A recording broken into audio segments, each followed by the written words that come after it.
আমরা কনসিয়েন্সে আছি। এইমাত্র সংবাদ আসলো যে আলমার উপর আক্রমণ হয়েছে।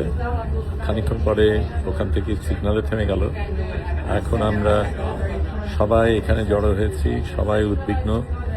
এখানে বসে বিভিন্ন জায়গা থেকে আমরা রিপোর্ট দিতে চেষ্টা করছি। আলমা একদম শুরুর দিকে ছিল, আমরা শেষের দিকে। কাজেই আলমার উপর যা হচ্ছে সেটা আমাদের উপরে হবে সেটাই অনুমান করা যায়। সেই কারণে আমাদের জন্য এটা বিশেষ তাৎপর্যপূর্ণ। এখানে অনেক দেশের মানুষ রয়েছে, প্রত্যেকেই যে যার মতন তার নিজের দেশে জানানোর চেষ্টা করছে।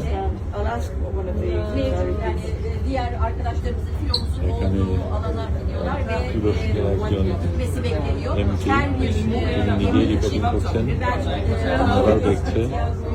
এখানে বড় স্ক্রিনে আমরা সবাই দেখছি। খানিকক্ষণ আগে ঝড় শুরু হয়েছিল, আমরা ঝড়ের একটু আগে বেরিয়ে আসতে পেরেছি। ঝড় আমাদের ধরেনি, কিন্তু এটা একটা ভিন্ন ঝড় যেটা নিয়ে আমাদের সমালোচনা।